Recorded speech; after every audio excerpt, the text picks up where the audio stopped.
खबर आ रही है नेपाल से जुड़ी हुई। नेपाल की राजनीति में इस समय तेज हलचल है। असल में हुआ क्या है कि नेपाल की बालेन सरकार फुल एक्शन मोड पर नजर आ रही है। पूर्व प्रधानमंत्री शेर बहादुर देउबा और उनकी पत्नी के खिलाफ मनी लॉन्ड्रिंग मामले में गिरफ्तारी वारंट जारी होने से सियासी माहौल इस समय गर्मा गया है नेपाल में। इससे पहले केपी शर्मा ओली पर भी कार्रवाई की जा चुकी है, जिससे अब ये साफ हो चुका है कि नई सरकार भ्रष्टाचार के मामलों में सख्ती दिखा रही है। 5 बार प्रधानमंत्री रह चुके देउबा पर कार्रवाई ने साफ संकेत दे दिए है कि नई सरकार भ्रष्टाचार के खिलाफ सख्त रुख अपना रही है और इस घटनाक्रम से नेपाल की सियासत में इस समय हलचल और तेज हो गई है। आइए ग्राफिक्स का रुख करेंगे कि नेपाल में इस समय उथल पुथल आखिरकार मची क्यों है और शेख बहादुर देउबा की मुश्किलें बढ़ती क्यों जा रही हैं। असल में यह है कि शिकंजे में है पूर्व प्रधानमंत्री शेख बहादुर देउबा। अब ये क्यों है? क्योंकि मनी लॉन्ड्रिंग मामले में फंस चुके हैं और जो नई सरकार आई है बालेन सरकार, वो इस समय एक्शन मोड में है क्योंकि शेख बहादुर देउबा के खिलाफ उनके पास पुख्ता सबूत हैं और ये पुख्ता सबूत कह रहे हैं कि पहले कभी नहीं हुआ था इस तरीके का एक्शन, लेकिन पहली बार जांच में घेरे जा चुके हैं देउबा परिवार। 7 बार के सांसद, 5 बार प्रधानमंत्री रह चुके हैं शेर बहादुर देउबा। साथ ही पत्नी आरजू भी रह चुकी है मंत्री, जो इस मामले में फंसती हुई नजर आ रही हैं। तो हम देख रहे हैं कि बालेन सरकार जब से आई है तब से एक्शन मोड में है और इस बार देउबा परिवार पर गाज गिरी है और भ्रष्टाचार के मामले में फंसते हुए नजर आ रहा है देउबा परिवार और पूर्व प्रधानमंत्री शेख बहादुर देउबा और उनकी पत्नी।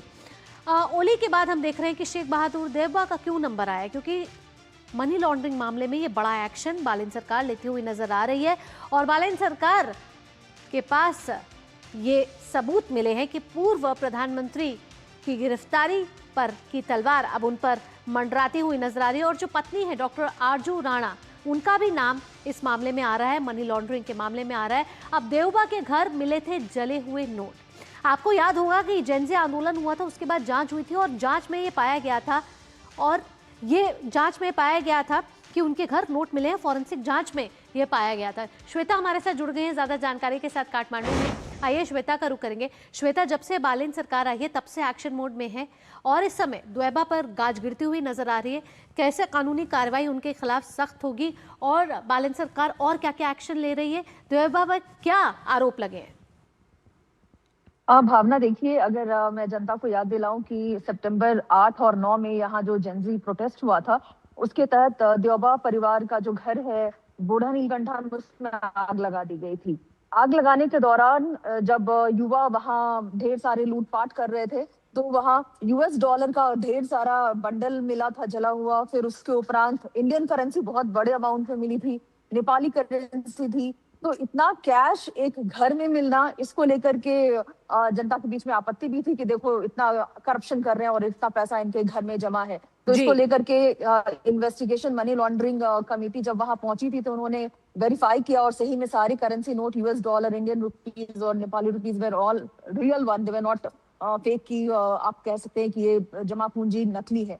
तो इनका जो था वो करप्शन द्वारा एकत्रित किया हुआ ह्यूज मनी था, US डॉलर और आपके इंडियन करेंसी में भी था, नेपाली करेंसी में भी था। तो इसको लेकर के अब कल रात को इनकी गिरफ्तारी को लेकर के जारी कर दिया गया है। Arrest warrant Kathmandu district court ने जारी किया हुआ है और अब इसके आधार पे रेड नोटिस भी इंटरपोल को दिया जा सकता है। तो पहले ओली और अब देउबा पर कानूनी शिकंजा यहाँ कसता हुआ नजर आ रहा है। बालेन सरकार का आगे देखना होगा कि किस तरीके से एक्शन मोड में आगे चलती है। फिलहाल श्वेता, तमाम जानकारियों के साथ आपका बहुत बहुत धन्यवाद।